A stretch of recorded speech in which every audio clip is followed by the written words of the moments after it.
박수를 쳐주시니까 너무 감사한데, 저는 그 얘기하려고 했어요. 나이를 세지 마세요. 이러려고 했는데, 여러분들 박수 쳐주셔서, 굉장히 뿌듯해지네요. 그래서 2016년에, 열반스쿨 기초반으로 이제 부동산 공부를 시작을 했고, 지금까지, 단 한 번도 부동산 시장을 떠난 적이 없는 이제 실전 투자자이고, 제가 시작할 당시에는 이제 서울 수도권 시장이었어요. 그래서 서울 수도권을 이제 처음 임장하고, 그 다음에 투자하고 하면서, 저도 공부하고 열심히 이제 하나하나 자산을 쌓아 나갔고, 근데 그렇게 시간이 가다 보니까 어느 순간 서울 수도권 시장도 닫히는 날이 오더라고요. 네. 그래서 여러분 지금 저 마음이 급해요. 뉴스 보니까 뭐 동작구가 올랐대, 영등포가 올랐대, 막 강남이 막 도망간대. 하지만 여러분 아직 어때요? 서울 수도권 절반밖에 안 온 거예요. 절반도 사실 안 왔다고 생각해요. 너무 많은 기회들이 남아있는 시장 안에 여러분들이 쏙 들어와 있는 거고, 근데 제가 시작한 이쯤도 지금 여러분들이 만약에 조금 공부하면서 저 때 시작하셨다고요? 하지만 이제 그 시기에 대한 조금 감이 생기신 분들은 되게 적은 돈으로 투자할 수 있는 시기였겠다라는 마음이 드실 거예요. 근데 막상 저 시장에 딱 들어온 초보 투자자는 그때가 되게 좋은 시장이라는 거 알까요? 몰라요. 그냥 돈이 너무 없고 그냥 집이라는 거를 일단은 당장 사야지도 않았어. 왜냐면 돈이 너무 없으니까 되게 못 일 같았어. 근데 그냥 어떤 건지 공부해보자 라는 마음으로 시작을 하고 그냥 공부하면서 그때그때 해야 될 거를 했을 뿐인데 지나서 시장을 복귀해보니까 그때가 정말 좋았던 시장이구나를 나중에서야 알게 되는 거였어요. 네, 근데 저는 여러분들도 비슷할 거라 생각해요. 그러니까 저희가 여러분들 지금 진짜 좋은 시장이에요. 아무리 얘기해도 아마 그러실 거예요. 강사님들이니까 항상 똑같이 하시는 얘기지라고 하지만 여러분 정말 좋은 시장 안에 있고, 왜냐면 제가 이때 투자 시작하고 거의 2년 3년 뒤에는 서울 수도권 시장이 닫혔다고 했잖아요. 그 얘기인 즉슨 저 때는 지금처럼 서울이랑 수도권에서 좋은 지역이나 좋은 단지를 볼 수 있는 때가 아니었어요. 이미 거의 4급지 끝, 5급지 정도, 그 정도 시장이 있을 때, 제가 이제 시장에 진입한 거고, 그리고 나서 이제 점점 어때요? 점점 시간이 지나면 여러분, 지금 시장도 시간이 지나면 당연히 사이클상 닫히는 날이 와요. 네, 하지만 우리는 오늘 이 자리에 있잖아요. 그게 너무너무 잘한 거고, 심지어 제가 시작했을 때보다 훨씬 더 좋은 시장이라는 거를 꼭 알아주셨으면 좋겠고, 네, 그래서 저는 이제 어때요? 서울 수도권 시장이 닫히면서 이제 시야를 확대하죠. 그래서 광역시, 중소도시, 그 다음에 지방의 정말 작은 소도시까지 가봤어요. 그래서 제일 작은 도시 어디까지 가봤냐? 여러분 인구 8만. 인구 8만의 감이 잘 안 오실 거예요. 근데 조금 큰 대학교는 학생분들 막 10,000명, 20,000명 가까이 있는 대학교도 있더라고요. 근데 8만 정도의 도시는 여러분들 감이 어떤 느낌이냐. 혹시 직전에 뭐 서투기 듣고 오셨다, 아니면 실전과정 듣고 오셨다 하시는 분들은 한 개 구 정도 이제 지역 많이 돌아보셨잖아요. 그럼 보고 오면 그 생각 드시죠? 이렇게 사용권도 많고, 그래서 어디가 좋은 거지 막 헷갈릴 때 있잖아요. 근데 8만 정도 가잖아요. 그러면 여러분, 너구나? 네가 대장이구나? 할 수 있을 정도로 그 지역의 대장이 그냥 딱 보여요. 누가 봐도 좋아할 만한 그 시내가 딱 보이고 대장단지가 보일 만한 규모가 이제 8만의 도시인데, 시장이 진짜 거의 끄트머리가 되면 그 정도로 작은 도시도 임장하게 되는 날이 오더라고요. 그래서 그렇게 되게 여러 진짜 서울부터 지방까지 진짜 거의 갈 수 있는 대부분의 지역들을 다 가고 나니 다시 식는 시장이 오죠. 네, 그래서 2022년 후반부, 2023년 거의 초가 가장 어떻게 보면 부동산 시장에서 어려웠던 때예요. 그래서 이때 다시 서울 수도권에 기회가 열리게 되죠.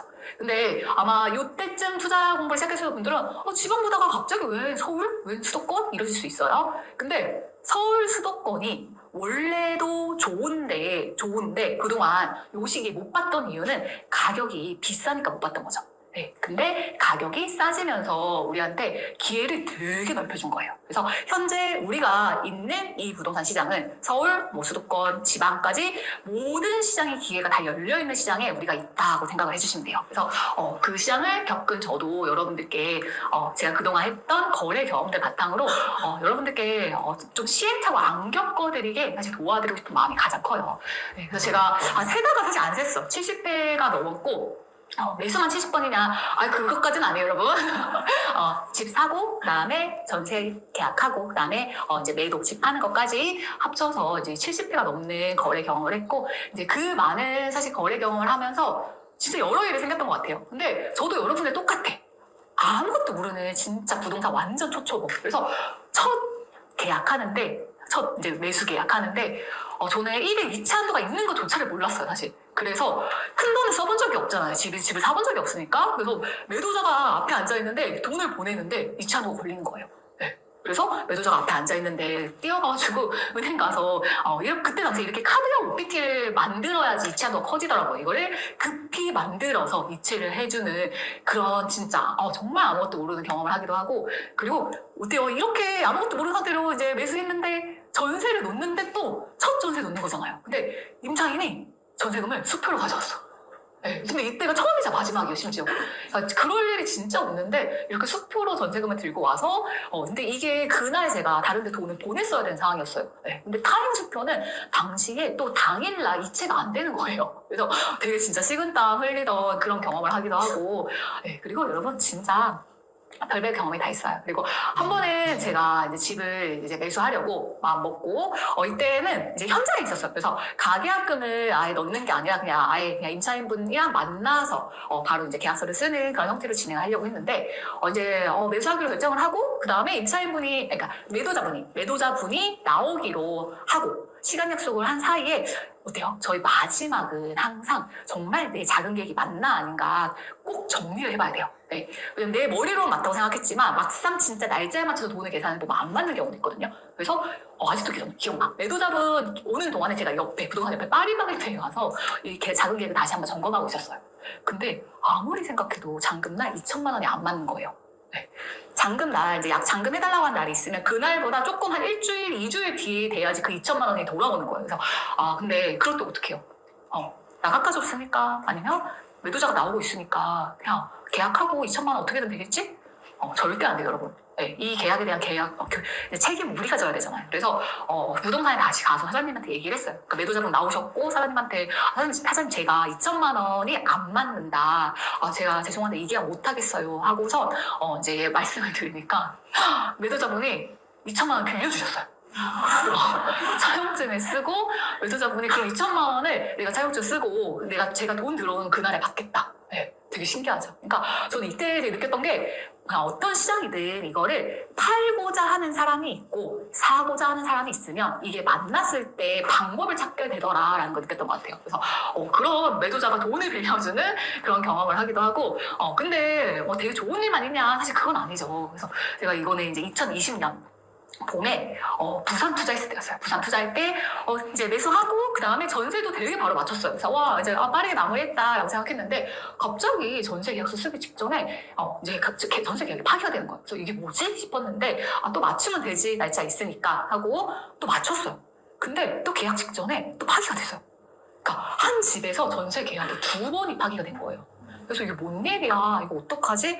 일단 되게 당황스럽고 되게 불안해지죠. 근데 그래도 이때 다행이었던 게 제가 이제 전세 잔금, 이제 매매 잔금을 좀 되게 뒤로 놔뒀었어요. 그래서 봄에 매수한 건데 가을 정도까지 잔금을 받을 수 있었고, 그 사이에 무슨 일이 생겼냐? 시장에 2020년 여름 7월에 임대차 입법이 나와요.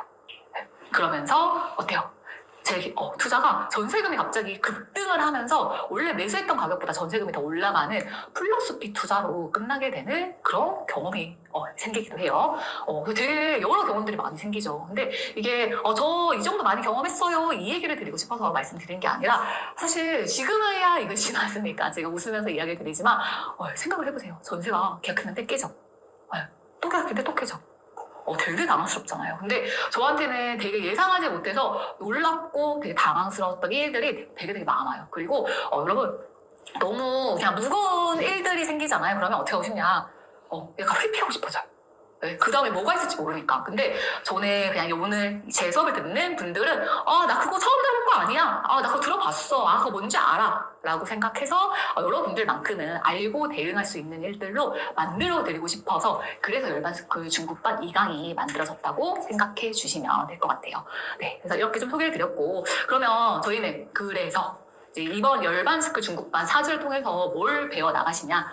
아마 열중만 듣기 전에 그 고민 많이 하셨을 거예요. 나 이제 임장 막 부스팅 올라왔는데 나 이제 한 지역 받고 다음 지역 이제 그래서 조금 더 감춰져가지고 볼 수 있을 것 같은데 근데 내가 한 달을 마치 주저앉아서 책을 읽는 것처럼 거기서 또 마음이 많이 흔들리실 것 같아요. 근데 그래도 오늘 우리가 이 자리에서 만난 거는 나는 그럼에도 불구하고 한 달 열심히 책 읽고 투자의 디테일을 채워서 가겠다 하고 오신 분들이에요. 근데 너무너무 잘하셨다고 생각하고 이번 사주는 여러분들의 투자의 전 과정을 채우는 시간이에요. 그래서 지난주에 우리 뭐 했지? 혹시 새기고 오셨나요? 저한테 원래 새기고 오셨나요? 여러분 투자하실 때 너무너무 중요해요. 그래서 시장에 따라서 투자의 기준이라는 건 바뀔 수 있어요. 근데 기준과 원칙은 달라요. 네, 기준은 바뀔 수 있지만 원칙은 바뀌지 않아요. 그래서 뭐가 달라요? 기준과 원칙이 여러분 집안 볼 때 있고 수도권 볼 때 있잖아요. 네. 근데 원칙은 뭐예요? 여러분들이 어쨌든 좋은 게 싼 곳을 보는 것 중에 하나가 원칙이잖아요. 그 원칙을 두고 그 시기마다 더 적합한 기준을 찾아가는 거예요. 그래서 그런 여러분들 1강 때 진짜 평생 가져가야 되는 투자 원칙을 배워서 오신 거고 그리고 오늘은 그러면 1강은 우리가 사기 위한 고민을 거의 많이 하신 시간이시잖아요. 근데 여러분 잘 생각하셔야 돼요. 이제 여러분은 투자의 개념을 투자가 매수 이렇게 생각하시면 안 돼요. 네. 그럼 정말 큰일 나요. 투자는 매수가 아니에요. 네. 투자는 우리가 지금 어떤 투자하는지 꼭 생각하셔야 돼요. 내가 이거 사고 끝나는 게 아니라 사서 전세에 놓고 임차인 들어온 세팅까지 끝나야 투자의 한 과정이 끝나는 거잖아요. 그러면 우리의 투자는 앞으로 매수 플러스 전세까지가 투자예요. 네, 그래서 마지막 투자의 마지막 절반을 완성하는 시간이 이제 오늘이에요. 그래서 오늘 근데 전세를 배우는데 제가 그래도 지금 시장 상황에서 여러분 어차피 올해 투자하실 거죠? 네. 올해 투자하실 거기 때문에 지금 시장 상황에서 여러분들이 더 중점적으로 봐야 되는 그런 전세 세팅을 얘기해 드릴 거예요. 네, 그리고 3강에서는 우리의 끊이지 않는 고민이 있어요. 이렇게 그 비교평가. 근데 이걸 잔자님이 이제 어떻게 그 지역 안에서 그다음에 지역 간에 여러분들 앞마당이 적어도 늘어났을 때도 좋은 물건 골라낼 수 있는지를 알려주실 거고 마지막 시간 이제 주인님께서 이제 여러분들이 나한테 진짜 어떤 투자가 맞는지를 그래도 조금은 기준을 세우고 그 방향으로 갈 수 있게 도와드릴 거예요. 네, 그래서 열중 듣고 안 듣고가 다르다는 게 어떤 거냐면 열중 안 듣고 투자하신 분들이 끊임없이 헤매는 게 그래서 나는 어떤 투자해야 되지? 이거 되게 어려워하세요. 근데 열중 딱 끝나면 여러분들이 앞마당 하나가 덜 생겼어요. 중요한 게 아니에요. 앞마당이 많아도 내 방향에 안 맞는 앞마당이 많으면 투자하는데 시간이 오래 걸려요. 그래서 나한테 정말 적합한 앞마당 잘 만들어 나가고 잘 사고 잘 세팅할 수 있는 그 과정이 4주에 다 들어있다고 생각하면 돼요. 네, 그리고 오늘 이제 오프 오신 분들 기준으로는 제가 어때요? 지금 특히 저는 교재에 저의 소개 빼고는 여러분들 그렇게 소장하고 싶지 않잖아요. 양반의 소개까지 소장하고 싶지 않기 때문에 그것 빼고는 사실 웬만한 거 다 드려요. 다. 네. 근데 혹시라도 오프 오신 분들이 한두 장 빠져있다 아니면 그 사이에 조금 더 제가 여러분들께 좀 더 쉽게 설명드리고자 조금은 바뀐 부분이 있다 그러면 저희 온라인 복습도 하시잖아요. 온라인 복습 교재는 다 반영해서 드리니까 적느냐고 고생 안 하셔도 돼요. 그리고 제가 안 적게 다 드리고 있죠. 그러니까 수업만 집중해 주시면 되겠습니다. 네, 그래서 오늘 이제 우리 앞으로 우리가 생각하는 투자는 매수만 있으면 안 된다 그랬어요. 네, 그래서 그동안 아마 나의 투자는 끝이 이거라 생각했을 거예요. 내가 물건 잘 고르는 거. 그래서 사실 1등이라는 건 없어요. 왜냐면 그냥 그 투자하기 더 나은 물건과 투자하기 조금 덜 좋은 물건이 있는 거지 세상에서 모든 물건 통틀어서 어떻게 1등 있겠어요. 근데 그냥 그거 그래도 우리가 1등이라고 만약에 최종에 남는 그 물건을 1등이라 지칭했을 때 1등 뽑기 잘하면 투자가 끝이지 이렇게 생각을 해 오셨다면 오늘 이후로는 우리 아니다. 투자의 절반은 전세 빼는 거다라는 거 꼭 기억해 주셔야 되고 그리고 이만 갖고 이 자리에 앉아 계신 분들 있을 수 있어요. 저 좀 매수부터 하고요. 아직 사지도 못해서 전세 놓는 게 조금 먼 일 같아요 하시는 분들 있을 거예요. 근데 진짜 여러분 사고 나면 어때요? 발등에 불 떨어지는 거예요. 근데 그 다음에 준비하려고 하시는데 여러분들이 놓치시는 게 있어요. 매수하고 전세 놓는 게 아니라 어떻게 전세 놓을 수 있는 물건이냐에 따라서 이거를 사도 되는지 안 사도 되는지가 달라질 수 있어요. 네. 내가 만약에 나 싱글 투자자야 또는 외벌이 투자자야 난 잔금 치는 게 진짜 나한테 너무너무 큰 리스크야. 그런 분들이 이 물건이 어떻게 전세 놔야 되는 물건이냐에 따라서 이거는 무조건 잔금을 해야 되는 물건이면 그분한테 안 맞는 물건이잖아요. 그래서 전세를 어떻게 세팅하냐에 따라서 물건을 처음부터 사야 되는지 안 사야 되는지가 바뀐다는 거예요. 그래서 여러분들이 이제는 초보 투자자분들이 간과하기 쉬운데 얘 모르면 처음에 사는 것부터 잘못될 수 있다는 생각 꼭 해주셔야 되고, 네, 그리고 열중히 어때요? 유일하게 올브에 있는 모든 강의 통틀어서 전세만 가지고 한 커리큘럼을 얘기하는 강의예요. 네, 그리고 저는 그 자본이 있어요. 제 10년에 제가 거래했던 모든 경험들을 압축해가지고 여러분들이 전세 놓을 때 거의 피해가지 않게 다 막아드릴 수 있다고 생각을 하거든요. 네, 근데 열중 안 듣고 내가 만약에 투자를 했어. 여러분 일단 이렇게 하시더라고요. 그러니까 나 매수했다 신나 일단 신나 캐지를 부르고 그 다음에 막 찾아요. 내 주변에 1억이야 동료 없나? 막 찾죠. 그리고 전세 어떻게 뺐어요? 막 물어보죠. 네, 근데 어때요? 우리는 이제 그렇게 하면서 내 동료 찾고 이제 카페 글 그때부터 열심히 보고 어떻게 이렇게 부랴부랴 전세를 빼려고 하지만 오늘 이후에 여러분들은 누구예요? 여러분들 인맥? 네, 양파링? 나는 양파링한테 배워서 전세 뺀다 라고 생각해 주시고 그래서 제가 이제 이 얘기를 왜 이렇게 처음에 설명을 많이 드리냐 저는 어떤 마음 가지고 이 수업 듣느냐에 따라서 얻어가는 게 되게 다르다고 생각해요. 네. 이거 매수하고 나중에 고민하지. 제가 물건부터 달라진다고 그랬죠? 잘못 살 수도 있다고 했죠? 그 마음 가지고 앉아 계시면 제가 드리는 거에 여러분 절반도 못 가져가세요. 네. 근데 진짜 오늘 내가 평생 지금 투자해 나갈 건데 딱 한 번만 제대로 배워놓자. 그리고 앞으로 지금 당장 전세 빼셔야 되는 분들은 제가 담아드린 내용 보고 찾아보면서 전세 빼시면 되고 아니면 지금 당장이 아니지만 그래도 조금 더 시간이 있다 하시는 분들은 마찬가지 시간이 지나서 그냥 배웠던 거 다시 찾으면서 전세 빼시는데 참고하시면 돼요. 네, 그래서 여러분들이 제가 왜 매도도 시작하지 않은 여러분들한테 전세 얘기를 드리냐 투자자라면 반드시 매수와 더불어 거치는 과정이기 때문에 오늘 저희가 이렇게 이강한 과정을 통해서 다 배워가시는 거예요. 그래서 오늘 우리는 어떻게 만들어야 되냐 우리 스스로를 그동안은 내가 집을 사야 된다는 거에 엄청나게 포커싱이 돼 있을 거예요. 근데 여기서 끝나면 안 돼요. 이제는 집을 산 다음에 나한테 무슨 일이 벌어지지를 그릴 수 있어야 돼요. 어떤 집을 사면 어떤 그림이 그려지지를 그릴 수 있는 분들. 그래서 투자의 전 과정을 생각할 수 있는 투자자가 되는 거. 그리고 우리는 이제 이렇게 보면 안 된다. 매수 이게 아니라 투자의 전 과정, 시야를 확장시킬 수 있는 분들로 만들어 드리는 게 오늘의 목표입니다. 네, 여러분 보셨죠? 무슨 뜻이냐? 오늘 저희 이제 오프 기준으로 12시에 만났죠. 오후 12시에 만났는데 이 시간 이제 지나고 오늘 집에 갈 때 이 문을 열고 간다. 그럼 여러분들 전세 마스터로 만들어 드릴 거고, 네. 또 전세 마스터가 안 되면 여러분 못 나가요. 네, 그래서 우리는 이제 이때 마지막 끝나고 이 모습으로 짱 하고 변해 있을 겁니다. 네, 그래서 그런 분들을 만들어 드리기 위해서 제가 일단은 좀 시장 상황을 말씀드릴게요. 그러니까 전세 시장 상황이 어떤지 첫 번째 파트에서 말씀드리고 그리고 지금 시장에서 전세 세팅을 위해서 알아야 되는 것들을 말씀드릴 거예요. 그래서 두 번째 파트에서는 제가 전세가 그냥 우리가 생각한 전세 어때요?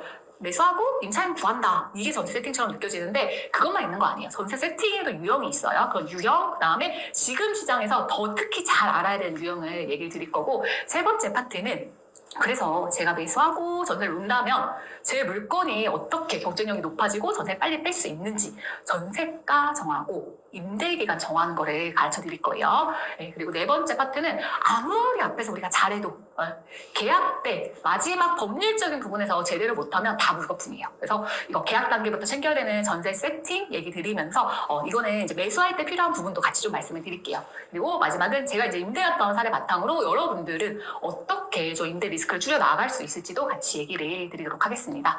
그래서 오늘 제가 제일 바라는 거는 오늘 끝나면 이제 우리 이거 아니라 그랬어요. 나 매수 이것만 아니라 투자 전과정 그릴 수 있어야 되는 거고 그다음에 중간중간 제가 이렇게 어떻게 보면 계약서 이런 부분까지도 말씀드리는 게 안전하게 마무리해야 돼요. 네, 지금 이제 보시는 지역에 따라서 되게 뜨거운 지역들도 느껴지실 거예요. 집 보기 되게 어렵더라고요. 그다음에 전화하는 사람들이 그냥 되게 먼저 얼마나 깎여야라고 물어보면 묻지도 말라라고 하시는 분들도 있고 또 반면에 그냥 전화만 한 번 했을 뿐인데 사장님이 자꾸 전화하세요 하는 지역들도 있어요. 그러니까 지역마다 분위기가 다른데 그래도 우리가 이제 지금 현재 시장에 적합한 실전 노하우들을 실제 현장에서 써먹을 수 있게 오늘 시간에 여러분들과 같이 보낼 예정입니다.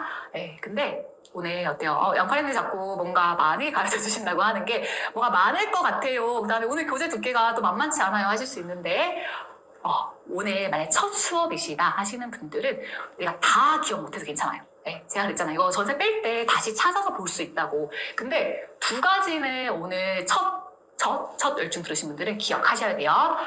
제가 이거 왜 알려드릴까? 마지막에 여러분 시험이 있어요. 아까 전세 마스터 문 그림 보셨죠?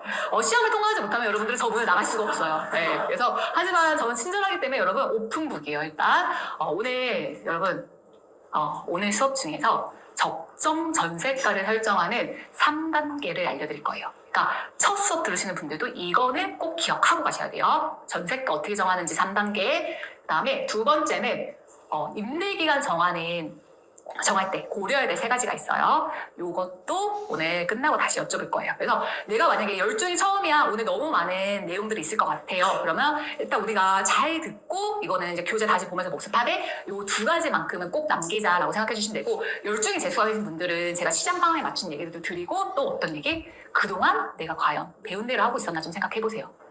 자꾸 전세를 감으로 빼려고 그래요. 그리고 전세를 누가 빼준다고 생각하시는 것 같아요, 자꾸. 부사님은 다행인데 자꾸 전세를 네이버 부동산이 빼준다고 생각해요. 그냥 올리면 빠지겠지. 여러분 그런 거 없어요. 네, 물론 그렇게 진짜 그냥 어떻게 보면 정말 행운인 시장도 있겠지만 투자하면서 그런 시장만 있을 수 없어요. 네, 그러면 이제 본격적으로 저희가 좀 지금 전세 시장 얘기를 하고 다음 파트로 넘어가시도록 할게요. 요즘 어때요, 여러분? 좀 이번 주 많은 일이 있었죠? 어떻게 보면 작년부터 되게 많은 일이 있었던 것 같아요. 이제 작년 특히 좀 가까이 기억하자면 우리 대출 기자 하면서부터 조금 시장이 갑자기 먼저 꺾이고 조용해지고, 그다음에 탄핵하면서 좀 뭔가 진짜 약간 보합하는 시장이 오고, 그리고 또 올해가 넘어오면서 다시 조금 반은 이제 조금은 뜨거움이 이제 있는 시장이 오고, 그렇게 이제 올 6월 대선 이후에 이제 어떤 또 방향이 펼쳐질까를 궁금해하던 시기가 있었는데 이제 저희가 대선까지 마치고 이 자리에 앉아 있습니다. 그리고 그냥 전세 시장만 보자면 그 사이에 어때요? 최근 보면 그래도 전세가가 오르는 지역들이 되게 많아졌죠. 특히 서울 수도권 중심으로 최근에 거래하시는 분들은 되게 갱신 계약하시는 분들도 많아지고, 그러니까 지금 2025년 갱신한다라고 한다면 23년 거래했던 물건들이 다시 갱신 맞는 거죠. 네, 그럼 23년 돌려주고, 전세 역전세죠. 돌려주고 되게 어려웠던 시장에서 이제 그 금액을 회복하고 올려받는 시장이기도 하고, 또 공급 부족해요 라는 얘기도 들리기도 하고, 근데 또 한편으로는 지방에서는 여전히 어려워요 라는 얘기도 들리기도 해요. 그래서 이렇게 좀 분위기가 혼재돼 있지만 그래도 서울 수도권을 중심으로는 전세가가 오르는 곳이 훨씬 많고, 그 다음에 전세 물량이 확실히 많이 줄어들어 있는 게 이제 현재 시점. 네. 그러면서 어떤 정책이 나올까 되게 많이 궁금해 하시는 시기인데, 뚜렷한 방향이 나온 건 아니죠. 근데 그래도 지금 이제 그 며칠 상간에 나온 얘기는 일단은 뭐 세금으로 집값을 잡진 않겠다라는 얘기를 하고, 차라리 세금 대신에 뭐 공급을 더 하겠다라는 그 방향에 대한 얘기가 있어요. 근데 이거는 어때요? 좀 더 구체화될 필요는 있겠죠. 그 사이 저희가 뭔가 공약이라는 것도 이제 뚜렷하게 없었고, 지금 이제 현재 한 일주일 아직 안 된 이 시기에 나온 정도는 이제 뭐 세금이 갑자기 엄청나게 다른 정책을 펴진 않겠지만 세금도 이제 여러 가지잖아요. 그러니까 살 때 뭐 취득세, 보유하고 있는 동안에 보유세라는 거는 뭐 재산세나 종부세 같은 걸 얘기하겠죠. 그다음에 팔 때 양도소득세라고 해서 이렇게 사고 보유하고 팔 때 세금이 있는데, 사실 그 중에서 뭔가 취득할 때나 이런 세금에는 크게 무리가 없을 것 같지만, 하지만 또 지금 그냥 아직까지 확정은 아니지만 보유하는 세금에 있어서는 조금은 달라질 수도 있겠다라는 얘기까지 나오는 그런 이제 분위기예요. 그러니까 그러면 그냥 정리하자면 뭐죠? 정리하자면 지금 분위기가 뭔가 정책적으로 되게 확정된 건 아니다. 근데 그래도 매수를 준비하는 우리한테 이게 엄청 매수를 어렵게 하는 그런 방향의 정책이 펼쳐지지 않을 것 같다. 라는 정도가 이제 현재까지의 분위기고, 그러면 지역별 분위기는 어떤지 볼게요. 네, 제가 이거를 어떻게 정리해드렸냐면 23년 1월 이제 이 시기가 어떤 시기인지 조금 이제 아시겠죠? 부동산 시장 중에서 지나보니 바닥이었네 라고 얘기하는 시기가 이제 이때였던 거죠. 그러니까 제일 가격이 안 좋았던 시기, 그 다음에 25년 6월 현재예요. 그래서 현재 매매 시세, 전세 시세, 그러니까 그때 대비해서 얼마나 매매 시세가 올랐고 얼마나 전세 시세가 올랐는지 이제 증감률 정리해드린 거예요. 그리고 이제 전세 시세가 많이 오른 지역을 순서로 정리해드린 거예요. 네, 여러분 어디예요? 제일 전세가 많이 오른 지역? 울산. 네, 서울, 인천, 경기 같은 지방에서는 울산이 진짜 가장 많이 전세가가 올랐고 그 다음에 수도권은 그 다음에 이제 수도권이 쫓아오는 거죠. 네, 그리고 보세요. 그러니까 서울은 이게 평균치이긴 하지만 서울은 매매 전세가 둘 다 어떻게 보면 모든 지역 통틀어서 이제 가장 많이 오른 거죠. 네, 그리고 이제 광주나 부산이나 이제 전남 같은 곳들은 이렇게 해석하면 되겠죠. 여전히 매매가는 그래도 아직까지는 어려운 상황. 근데 얘네들도 전세가는 근데 올랐구나. 네. 그래서 큰 도시이기 때문에 물론 광주, 부산 안에서도 이제 어떤 생활권이냐, 단지냐에 따라 편차는 있어요. 근데 그럼에도 불구하고 이 지역은 그냥 좋은 단지라 하더라도 이게 평균치라는 거는 좋은 단지도 아직까지 회복을 많이 못하고 있다는 얘기죠. 근데 전세가는 올라오고 있다.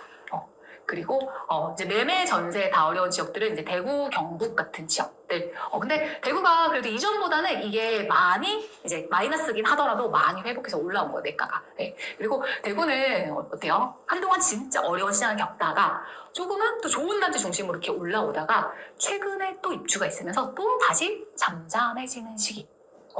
근데 잠잠한데 전세가가 그래도 이전보다 회복해 간다면 마이너스잖아요. 여러분 이건 평균치잖아요. 지역을 들여다봐야죠.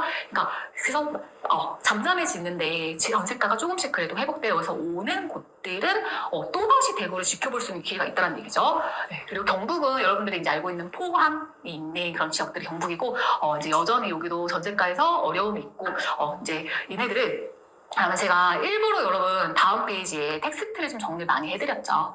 네, 그러니까 그 페이지에 나오기 전에 일단 제가 매물 좀 먼저 보고 말씀드릴게요. 네, 지금 저희가 많이 올랐다 하는 지역들 특히 이제 서울, 경기, 지방 중에서 울산이 있었죠. 그리고 반대로 지금 또 어려운 지역들 어떤 지역들 얼마큼 물량이 쌓였는지 좀 보여드리려고 해요. 네, 일단 서울에 공급이 지금 많은 지역이 있어요. 네, 여기 어딜까요? 보이세요 혹시? 네, 서초. 그래서 서초구에 지금 메이플자리 같은 단지들이 입주를 하면서 전세 물량 보세요. 전세 물량. 서울에 전세 물량 없다면서요. 네, 전세 물량이 전반적으로는 없지만 이렇게 공급이 있는 지역은 일시적으로 전세 물량이 이제 늘어나는 거죠. 네, 근데 또 반면 우리 지금 서초 입주하기 전 얼마 전까지 서울에서 이제 이렇게 공급 물량 하면 가장 손꼽혔던 당군일의 최대 단지가 있죠. 어디 있는 단지죠? 네, 둔촌 올림픽파크 고래원 강동구를 한번 볼게요. 네. 강동구 여러분 되게 어려울 때 기억 많이 하고 계시죠? 근데 이 정도까지 갔던 물량이 지금은 어때요? 진짜 많이 소진됐죠. 그래서 우리가 항상 어떻게 보면 이런 시기에는 매물 진짜 많다고 보다가 또 그 순간이 지나면 관심을 꺼요. 어려운 지역이니까 관심을 끄지만 지금 강동구는 그래도 전세 물량이 이제 상당히 많이 줄어 있는 게 현재 모습이다라는 거고 그리고 경기도에서 지금 또 한참 입주하는 지역이 있어요. 여긴 또 어딜까요? 네, 광명 안에는 이제 사람들이 좋아하는 곳 중에 이제 광명 철산 쪽이 있어요. 근데 그 철산에 거의 대장 입지, 철산 다이 헤리티지가 입주를 하고 있고 물량이 진짜 많이 늘어있죠. 그래서 이게 현재 입주가 있는 지역의 모습. 근데 경기도에는 또 반면 얼마 전까지 공급이 있다가 이제 공급이 정리되어 가고 있는 지역도 있어요. 네, 광명이랑 멀지 않은 곳에 평촌. 네, 그다음에 사실 평촌이 동안구고 동안구 옆에 만안구도 있거든요. 동안구, 만안구 다 마찬가지.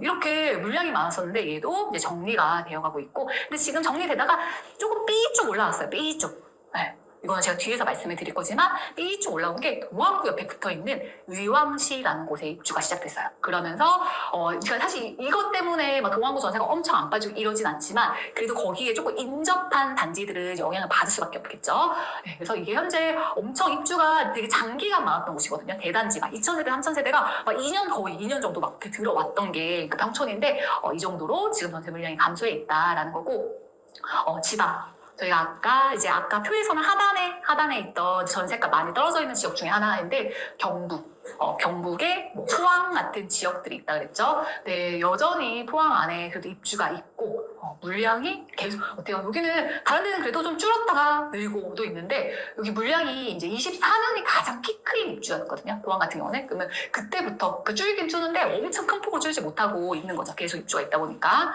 네, 그리고 아까 전세가 1등 상승 울산. 네. 아름답죠, 여러분. 제가 이거 매물 이제 증감 볼 때 사실 모든 거의 시공고 다 이렇게 눌러보거든요. 그러니까 진짜 이 정도로 거의 이렇게 여러분 이렇게 안 보일 정도잖아요. 이 정도로 줄어 있는 게 이제 현재 울산의 모습이에요. 네, 그래서 이거는 이제 여러분들께 이 정도 이 지역에 물량이 이 정도가 있으면 그 시장의 분위기가 어떤 반응을 하는구나를 말씀드리기 전에 제가 이걸 좀 시각적으로 보여드린 거예요. 그리고 제가 뒤에 어때요? 일부러 여러분들 보시라고 조금 텍스트가 많더라도 정리를 좀 상세하게 해드린 거예요. 네. 수도권과 지방의 분위기를 좀 나눠서 말씀을 드릴게요. 그러니까 일단 수도권은 서울. 서울은 이제 토허제가 뭔지 아실 거예요. 토지거래 허가고요. 걔네들의 특징이 뭐냐? 이전의 토허제는 약간 스파식이었어, 스파. 사람들이 좋아하는데 송파구면 송파구 다 좋아하는 건 아니거든요. 네, 그러니까 그냥 그래도 송파구가 좋아할 것 같은데 특히 좋아하는 뭐 잠실이나 이런 데만 토지거래 허가구역으로 지정했었지 그 외에는 아니었어요. 근데 이번에 토어제를 재지정하면서 확대했다는 얘기가 뭐냐? 그냥 좋아하는 잠실 말고요, 그냥 송파구 전체 다 꽝꽝. 용산구 전체 꽝꽝. 그러니까 그렇게 그냥 부 단위로 토어제를 다 묶어버린 거예요. 그러면서 어때요? 이제 강남, 서초, 송파, 용산 같은 전 지역의 토어제인 지역을 실거주가 아니면 사기가 어려워진 거예요. 네. 왜냐하면 실거주 한다는 조건으로 매수를 하고 이걸 허가를 받아야 돼요. 네. 그래서 여기에 들어가고 싶었던 수요가 어디로 가요 이제? 네. 그 다음 단계. 마포나 성동이나 광진이나 양천이나 그 다음 급지로 눈을 돌리면서 얘네들이 여러분 어때요? 이제 호가들을 막 올리기 시작하는 거예요. 그래서 호가가 뭐 2천, 3천 이렇게 올리는 게 아니라 막 1억, 1억 5천 이렇게 올리면서 지금 나오는 거, 그리고 또 그중에서 또 거래가 되는 거, 그게 이제 현재 이렇게 조금 상급지, 그다음에 그 다음 이제 영등포나 동작까지의 좀 분위기예요. 그래서 영등포 동작까지 뭐 마포 정도로 막 이렇게 1억 5천, 2억 가까이 올리냐 그 정도까지는 아니지만 얘네들 서울의 중간 정도 해당하는 얘네들도 이제 그런 거래가 되게 어떻게 보면 활발해졌다라고 봐주시면 될 것 같고, 그래서 매매 효과가 상승하고 있고 전세는 그러면 어때요? 매매가 대비해서 전세가 상승은 좀 덜한 편인데 그래도 전세 물량이 많지 않다 보니까 전세 세팅하는 거는 요 지역 또한 좀 무난한 편이에요. 근데 겉으로 보면 특히 마포 같은 데 전세 물량이 많아 보여요. 전세 물량이 딴 데보다 많네요. 근데 이렇게 중복 물건들 이런 것들을 조금 제거하고 나면 생각보다 실제 현장에서의 전세 물량은 그렇게 많은 건 아니에요. 네, 이게 지금 서울의 상급지 분위기, 그리고 서울의 중간 정도, 중간 아래 정도, 그 정도 해당하는 뭐 서대문, 은평 이런 애들 어떠냐? 얘네 불과 얼마 전까지만 해도 전세가도 많이 오르고 매매가도 이렇게 막 반응해 오던 그런 지역들이었어요. 근데 얘네들이 이제 잠시 조용해졌어요. 잠시 조용해지면서 다시 보합세로 좀 돌아서는 그런 시기고, 그래서 이제 서울의 중간, 이제 그러니까 뭐 4급지, 중간 좀보다 아래의 4급지 정도는 또 다시 좀 잠잠하거나, 자꾸 내가 어떻게 보면 막 강남 얘기, 막 마포 얘기, 이런 뭐 성동구 얘기만 듣다 보니까 서울 어떻게 다 날라갔어. 나 공부하고 있는 동안에 나 이제 공부 끝나면 살 곳이 없을 것 같아. 할 것 같지만 여러분 지금 시장은 그런 거 아니에요. 그리고 이제 서울 5급지라고 말하는 노원구 같은 데들, 얘네들 중에서도 뭐 중계동, 뭐 학원가 이렇게 선호하는 애들은 좀 거래가 그래도 좀 그중에서 저렴한 것도 중심으로 되고 있는데, 그래도 여기도 여전히 이제 그 외의 것들은 이제 가격이 오르지 않은 상태로 있는 것들이 많고, 전세는 근데 지금 여기도 전세 물량이 이전보다 좀 많이 줄면서 전세 거래도 양호한 편이에요. 그래서 전세가 엄청 안 나가고 이런 시장은 현재 아니라는 거. 네, 그리고 여러분들 특히 그동안 이제 뭐 공급, 그 다음에 뭐 천지개벽하는 그 동대문에 대한 관심이 많은데, 동대문이 지금 또 입주하고 있죠. 또 식염사이 디센시아가 입주를 이제 하고 있는데, 여기 동대문은 어떻게 보면 다른 서울이 많이 오른 거 비해서, 그리고 얘랑 또 더불어서 또 뉴타운 하나가 뭐가 있냐, 장위 뉴타운도 있는데 장위도 생각보다 빠른 시간에 그래도 올라간 폭이 있거든요. 근데 그에 비해서 많이 오르진 않았어요. 안 오른 건 아니에요. 근데 오른 폭이 상대적으로 다른 데보다 덜한데 그냥 똑같죠. 입주가 있다 보니 아무래도 이렇게 조금은 천천히 오르고 있고, 그리고 전세는 지금 그래도 입주 때문에 보합하고 하락하는 곳이 많은 게 이제 현재 시장 분위기예요. 그래서 여기서 지금 이제 단지 희경의 디센시아 입주하고 있다고 했는데 이게 5구 매매 11억 4천에 전세가 이제 5억 정도 나가는 그런 분위기예요. 그래서 일단 서울의 전세 시장 분위기를 정리하자면 그래서 어떤 얘기냐, 뭐 전세 일단 공급이 있는 시장도 엄청 전세 나가는 게 막 어렵고 전세가 안 빠지고 이런 건 아니에요. 그러니까 동대문도 입주 있잖아요. 전세가가 조금 보합하거나 약간 내리긴 하는데 그래도 이 근처에 있는, 동대문 근처에 있는 그런 기축 단지들이 전세가 나가는데 크게 무리는 없어요. 그래서 너무 기간만 타이트하게 잡지 않으면 그래도 전세 나가는 데는 크게 지금은 이제 고생 안 하고 전세를 빼고 있는 시기고, 근데 이건 어때요? 우리가 지금 보는 시장의 분위기죠? 내가 투자할 때는 또 그 시장에 맞게 다시 한번 살펴봐야 되겠죠. 네. 왜냐, 얼마 전만 해도 사실 성북구에 전세 빼기 되게 어렵다고 했어요. 근데 그것도 불과 거의 한 달 반의 일이었어요. 또 지나니까 또 전세가 또 빠지는 거예요. 그러니까 이 시기마다 좀 살펴봐야 된다라고 생각해 주시면 되고, 그다음에 경기도는 어떠냐? 경기도 상급지. 분당은 서울 상급지가 좀 비슷해요. 네. 일단 분당도 물건 나오는 게 호가를 되게 많이 올려서 나와요. 그래서 내가 만약 파는 사람이다. 매수가 막 기다려. 네. 그러니까 팔려고 딱 내놓으면 살려고 하는 사람들이 막 달라붙는 거예요. 그래서 내가 그냥 저 팔게요만 하면 바로 팔리는 시장. 그 정도로 분당이 지금 어떻게 보면 서울 상급지랑 비슷하게 매매 호가도 오르고 매매 거래도 되게 활발한 그런 이제 그런 시장인 거고, 그래서 딱 시장 분위기가 매도자 우위예요. 매도자 우위 시장이라는 거는 파는 사람이 위라는 거죠. 네. 그리고 과천은 어떠냐? 과천은 이제 재건축 단지들이 이주를 하고 있어요. 그러면서 어때요? 과천에 살던 사람들이 나오는 거죠. 네, 그러다 보니 과천 안에 전세가 되게 부족하고, 전세가 1, 2개월 사이에 막 5천만 원씩 호가를 올리기도 해요. 네. 플러스 요 지역에서 그러니까 그냥 공공주택이나 이런 거 청약을 받고 싶다 하시는 분들이 또 머무르고자 또 이주하는 수요가 있다 보니까 과천이 지금 전세가 상승이 되게 큰 폭으로 되고 있는 지역 중에 하나고, 그리고 우리 좀 전에 앞에 매매 전세 물량 보고 온 이제 안양 같은 경우는 우리 약간 매물 그래프 기억나시죠? 되게 대규모의 공급이 생각보다 한 2년 정도 있었다고 했죠. 네. 걔네들 입주장이 이제 거의 다 마무리가 됐어요. 사실상 안양 입주 거의 대단지급 입주는 거의 다 마무리이고, 그 옆에 이제 의왕이 입주하는 그 시기라고 했는데, 지금 안양 분위기는 딱 이 분위기. 안양 입주장 마무리 플러스 안양 옆에 과천이 붙어 있거든요. 과천에 집이 모자라니까 이주 소유까지 합쳐져가지고 그러니까 전세가가 빠르게 상승하고 있는 또 지역 중에 하나가 안양이에요. 그래서 의학 영향을 받잖아요. 그 옆에 인근 생활권은 인근 단지들은 받고 있지만 전반적으로 분위기로 보자면 그래서 전세가가 상승하고 물건들이 생각보다 빠르게 소진된다라고 봐주시면 될 것 같고, 그래서 여기도 그럼 매매가가 안 오르냐? 그런 건 아니에요. 신축들은 이미 좀 그래도 많이 올라왔고, 기축들도 조금씩 올라오고 있는데, 매매가 상승보다 전세가 상승이 더 빠르고 더 폭이 커요. 그 얘기는 무슨 얘기예요? 매매가가 오른 것보다 전세가가 더 많이 오른다. 투자금이 줄어든다는 얘기죠. 그래서 오히려 투자금이 좀 감소하고 있는 시장의 모습을 보이기도 해요. 네, 근데 반면 우리 아까 매물 많은 광명 봤어요. 광명은 철산 자이더 헬티지 이제 입주하고 있는데 전세 거래가 막 쉬운 건 아니에요. 쉬운 건 아닌데 이제 오히려 투자보다 실거주로 철산 뉴타운, 이제 광명 뉴타운 이쪽에 매수를 하는 분들이 그래도 꾸준히 있는 상황. 네. 그리고 이제 이건 어떻게 보면 그래서 상급지, 그 다음에 경기도에서 조금 핵심지라고 말하는 곳들 몇 군데, 그리고 이제 외곽의 분위기는 어떠냐 반면에 외곽은 되게 조용해요. 네. 그래서 매매, 전세 거래가 다 활발하지 않은 거고, 얘 이제 어떻게 보면 여기 경기 남부권 아래로 동탄만 치더라도, 여러분들이 만약에 물건 봤다 그러면 물건 가격 조절도 되게 많이 되고, 그러니까 사장님한테 내가 전화했는데 피드백이 계속 온다. 어려운 거예요, 그러면.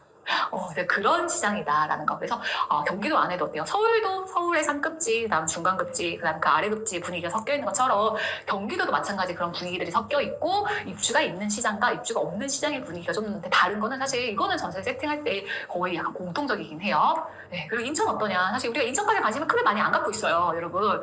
근데 왜냐면 인천이 수도권으로 치자면 가장 마지막에 반응이 오는 곳이긴 해요. 그러다 보니 우리가 서울도 있고 경기도 있는데 막 인천부터 달려가진 않거든요. 근데 그래도 여기서 인천 사는 사람들이 어디 살고 싶어 해요? 어디? 네, 송도는 그렇게 좋아해요. 네, 인천에서 내가 만약에 인장을 한다, 인천에 사시는 분들한테 어디 살고 싶으세요? 그러면 그냥 마지막은 무조건 송도예요. 네, 그 정도로 좋아하는 곳인데, 송도가 있는 연수구의 분위기가 어떠냐? 연수구 전체가 사실 하락폭이 다 커요. 근데 하락폭이 다 큰 상태인데, 그래서 지역 자체가 다 싸지만 그 중에서 하락폭이 그래도 상대적으로 줄어 있는 거는 이제 송도동은 그래도 조금 거래가 일어나다 보니까 여기 나머지 연수동, 이제 동춘이나 원래 연수동이나 이런 애들보다는 그래도 하락폭이 좀 줄어 있다라는 거.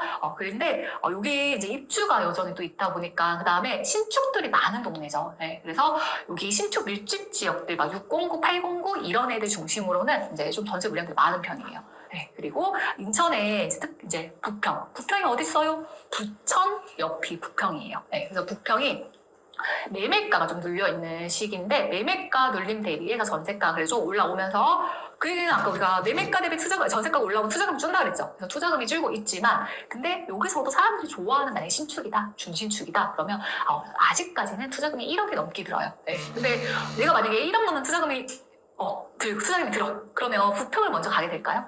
네, 아마 여러분들의 우선순위가 차라리 부평보다는 뭐 그 옆에 부천에 갈 수도 있고 아니면 다른 곳들을 좀 더 이렇게 더 시야를 확장시켜서 보겠죠. 그래서 인천 분위기 지금 이렇다. 그리고 여기 삼산타운 실단지가 여기 부평에서 되게 좋아하는 이제 단지거든요. 얘가 84가 6억 3천에 전세 한 4억 5천, 한 1억 8천 정도 이제 들어가는 요 상황인 거죠. 그러니까 1억 이상 투자금 필요한 상황. 네, 그리고 그냥 제가 이건 대표 단지 지금 최근에 입주하거나 아니면 여기 이제 뭐 이제 좋아하는 단지에 하나씩 넣어드린 건데 설산 자이 헤리티지가 지금 5구가 매매 10억 9천에 전세 3억 5천까지 내려가 있죠. 네. 그리고 어때요? 휘경자이가 11억 4천, 그냥 매매가 한번 볼까요? 11억 4천에 만약에 설산자이 헤리티지가 10억 9천. 네. 큰 차이 안 나면 여러분 뭐 사고 싶어요? 네. 그쵸? 이거는 그냥 막간에 이용한 여러분들이 이렇게도 비교 평가를 해볼 수 있구나. 이거를 우리가 상담가면 배우겠죠? 네. 그리고 그럼 지방은 어떠냐? 지방 광역시 분위기랑 중소도시 분위기를 좀 정리해드릴게요.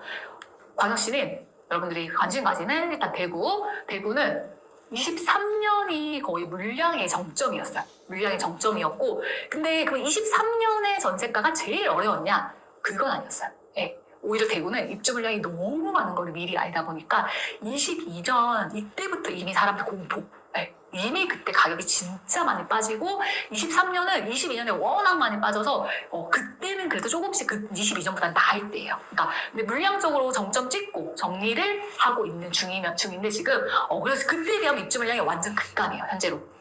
그리고 지금 적정 수요 범위 안으로 돌아오면서 전세가가 이전 대비해서 그래도 올라왔어요. 그러니까 올라와서 한참 전세가가 이렇게 오르고 있었는데 현 시점이 이쪽 대구에도 입주가 있어요. 그러니까 두루생활권이라고 해서 얘는 또 위치적으로 대구에서 조금 이렇게 막 한쪽에 치우치는 위치는 아니거든요. 조금 중간에 있다 보니까 얘가 대구에 조금은 전반적으로 영향을 미치는 게 있어요. 네, 그래서 지금 좀 보합하는 곳이 이제 증가하고 있는 상황.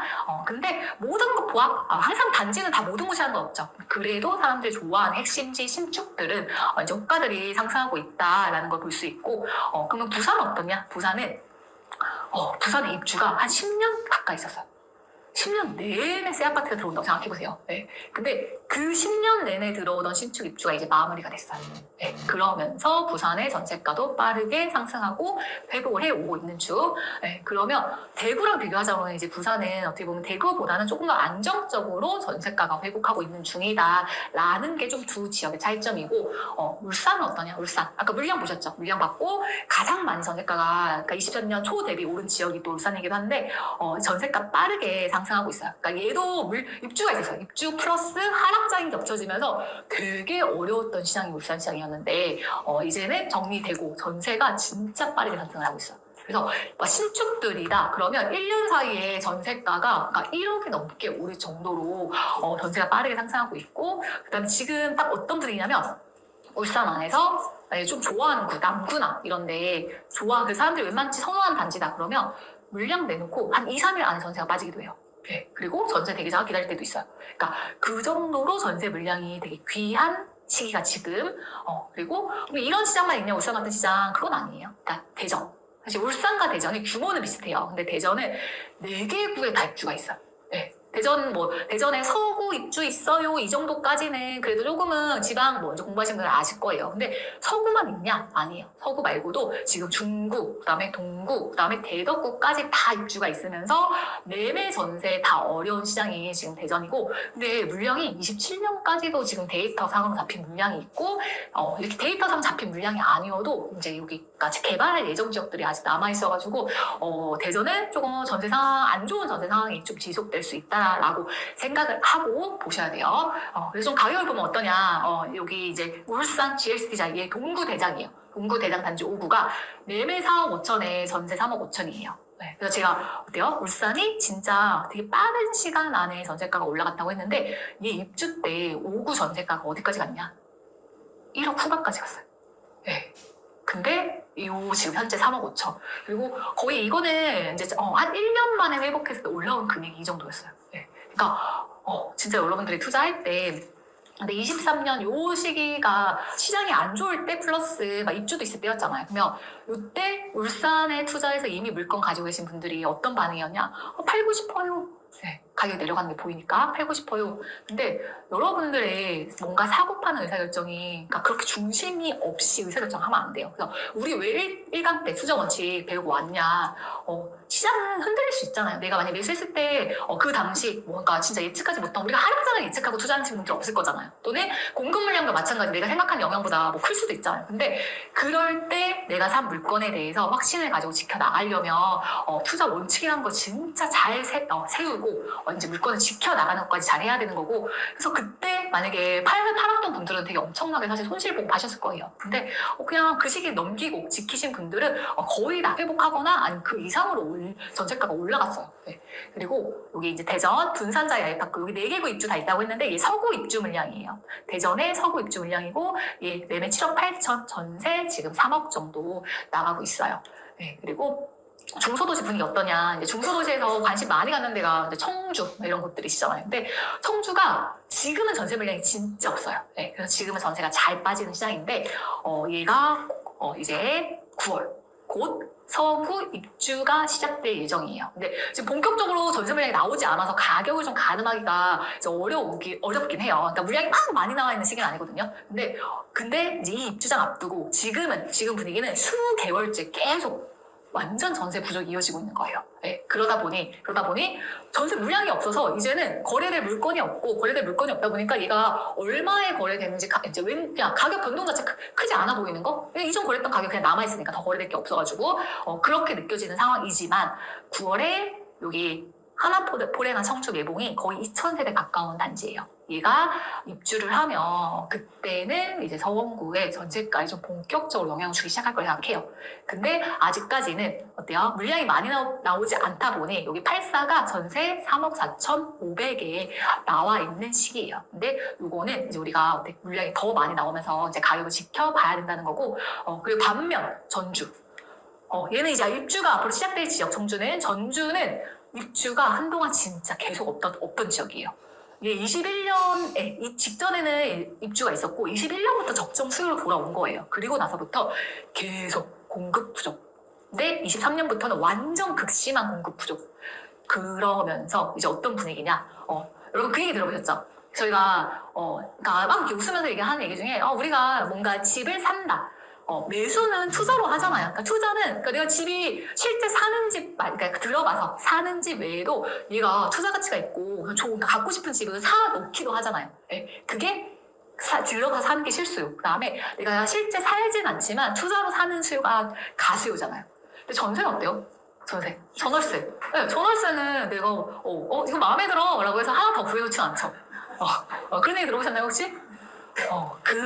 그 질문을 저한테 던지신 게 전주에서 오신 분이었어요. 네. 너무 임대 물량이 없대요. 그래서 만기가 한 6개월 정도 남아있는 상황인데 하나 더 구해놔도 되냐? 를 저한테 물어보셔서 제가 깜짝 놀랐던 게 전주 분이었어요. 네. 그 정도로 전주 안에 진짜 극심하게 이제 물량 부족이 있는 그 시기고 어때요? 전세가 부족해. 어떤 일이 벌어질까? 전세가 부족해. 네. 전세가가 올라가겠죠? 그러니까 전세가가 오르면 당연히 매매가도 오를 수밖에 없겠죠. 네. 근데 매매가가 이제 몇 년을 올라요? 몇 년을? 그럼 어때요? 몇 년을 오르다 보면 처음에는 받아주죠. 근데 여기가 전주에서 좋아하는 단지는 맞아요. 에코시티 더샵 2차 좋아하는 단지 맞지만 여러분 여기 30평대가 지금 6억 1천이에요. 네. 6억 천이면 그리고 여기서 에코시티 더샵 2차 말고 여기서 이 단지보다 조금 더 좋아하는 더 이제 포레나라는 단지가 있거든요. 근처에 포레나는 7억대 거의 중후반이에요. 제가 여러분들 표정 봤어요. 이렇게 봐주셔가지고 정말 여러분들이 만약에 7억 중후반에 있으면 어디 가실 거예요? 그쵸. 서울 수도권 가실 거죠. 사실 이 돈이어도 여러분들은 굳이 지방에 매수할 이유가 없죠. 그러면 어때요? 전주 분들도 이제 6억, 7억이 다 돼가면 이게 비싸다라는 생각이 들기 때문에 매매 거래가 더뎌졌어요. 네, 그래서 사실 부동산은 그래서 가격이 되게 중요한 거예요. 그래서 지금 전주는 어쨌든 전세가 진짜 없고 전세가 보세요. 다른데 우리 여태까지 아무리 큰 지역도 전세가 막 3억 5천, 막 3억 이랬잖아요. 네, 그리고 휘경자의 디센시아조차도 5억이었잖아요. 광명 3억 5천이었잖아요. 이게 4억 7천이에요, 전세가. 심지어 얘 23년, 이제 이거보다 연식이 더 된 단지인데. 네, 그래서 여러분들이 이제 보실 때 제가 지금 지역은 어때요? 수도권 그다음에 지방 이제 한 번에 정리를 해드린 거예요. 그래서 지금 전세 시장 분위기 어쨌든 수도권에 물량 부족한 것 맞다. 근데 공급이 있긴 한데 전반적인 공급보다는 좀 동대문이나 뭐 서초나 이제 일부 어떻게 보면 편중된 지역에서의 공급이고 그걸 빼고서는 전반적으로 공급이 나는 게 아니고 앞으로 예정된 물량도 적고 그다음에 전세가 조금 쌓여 있는 것처럼 보이는 지역이라 하더라도 그래도 전세가 나가는데 크게 어려움이 있진 않은 시장이 현재 서울 분위기, 그다음 경기도는 입주 있는 지역마다 일단 다르게 봐야 하지만 그래도 현재 특히나 경기도에서 입주가 있는 지역들은 제가 지금 좀 핵심지 중심으로 보여드려서 그렇지 물량의 대다수는 사실 우리가 좋아하는 지역보다는 덜 좋아하는 지역들. 경기의 조금 남부 끝에 평택이나 이제 오히려 아니면 위에 뭐 동두천이나 위에 이제 뭐 양주나 이 위쪽으로 있는 물량들이 많기 때문에 여러분들이 이제 지역마다 특히 핵심지를 본다면 그 지역의 공급에 맞게 좀 봐주셔야 될 것 같고 지방도 입주가 있는 지역 그다음에 입주가 정리된 지역의 분위기가 다르지만 전반적으로 사실 우리가 그래도 이제 전세 투자를 할 때 기회가 있는 시장은 서울이든 수도권이든 너무 많은 시기죠. 네, 그냥 이건 대표적으로 제가 단지 몇 개 가져온 거예요. 서울에 있는 단지 중에 하나고 다 올랐어요라고 얘기하지만 아니라는 거 여러분. 이게 전고 10억 거의 12억 가까운 단지인데 여전히 8억대죠. 네. 그다음에 경기도에 있는 단지도 경기도에서 그래 좋아하는 지역이에요. 좋아하는 지역이고 얘도 9억 넘었던 애인데 여전히 이제 7억 미만 이제 선에서 7억 가까이 이 정도 되는 선에서 왔다 갔다 하는 거. 그리고 지방에 있는 단지예요. 얘는 왜 이거밖에 없어요? 네, 신축이라서. 근데 지방에 있는 단지인데 얘도 가격이 크게 변하지 않은 상태로 있다는 거. 근데 매매가는 그 상황 안에서 전세가는 다 오르고 있잖아요. 네, 그래서 우리한테는 결론은 사실 되게 좋은 기회다라는 걸 얘기 드리고 싶고 그래서 정리 한번 해드릴게요. 정리 저희가 서울이랑 그다음 지방까지 보고 왔는데 특히 이제 수도권 상급지의 경우는 특히 전세가보다 매매가 상승폭이 크다 보니까 상급지는 좀 전세가율이 낮아진 것도 있어요. 네. 그리고 입주가 진행되는 지역 같은 경우는 어때요? 매매가 상승폭이 이제 적은 상태로 그러니까 다른 지역 대비해서 입주가 있는 지역은 다른 지역이 매매가 좀 많이 올라가준 거에 비해서 얘는 그거보다 상대적으로 덜 오른 상태로 가고 있고 그래서 우리는 이런 지역들을 전세가가 이제 올라가는 거를 잘 보면서 시장에서 투자 기회를 잡아 나가야 된다라는 거랑 두 번째는 이제 입주 정리된 지역들 많잖아요. 그러니까 이런 지역들 중에서 매매가도 오르고 있지만 오히려 전세가가 더 빠르게 오르고 있는 지역들이 있으면 그런 지역들은 실제 투자금이 줄어들면서 또 매수 기회를 주고 있다는 거. 그래서 여러분들 거기에 고정되면 안 돼요. 내가 얼마짜리 봤는데 예를 들어서 나 5억짜리 봤어. 나 5억에 전세 뭐 3억을 받다 할게요. 그러면 나 5억짜리 봤는데 이게 5억 3천이 됐어요. 근데 이거 3천 올랐어. 이게 중요한 게 아니라 3천이 올라도 만약에 저렴한 가격이라면 그리고 3천 올랐지만 예를 들어 전세가 5천이 올랐어. 그럼 투자금이 준 거잖아요. 그러면 오히려 그렇게 기회가 될 수 있다는 거를 생각을 해주시면 좋을 것 같고 마지막 지방은 공급이 줄어든 지역들 특히 빠르게 전세가 회복하고 있는 그런 지역들은 이제 얘네들의 특징이 이제 신축들은 조금 그래도 먼저 오르고 많이 오르기도 하거든요. 근데 신축이라고 해서 다 도망가 버리냐? 아니에요. 그런 지역들이 입주가 계속 있었다는 얘기는 신축이 많이 들어왔다는 얘기잖아요. 그냥 그 많은 신축 중에서 더 좋아하는 신축들은 조금 더 빠르게 많이 오르고 걔보다 그 다음 단계인 애들은 여전히 많아요. 기회가. 그래서 그런 애들 잘 보면서 투자 기회 잡아 나가시면 좋을 것 같고 그리고 지방은 그래서 그런 것도 있더라고요. 이게 신축이 많이 오르는 곳들 전주처럼 그런 곳들은 그다음에 지역 끝까지도 온기가 뻗치기도 해요. 네. 그래서 그런 분위기도 한번 감지를 하면서 정리해 주시면 좋을 것 같아요.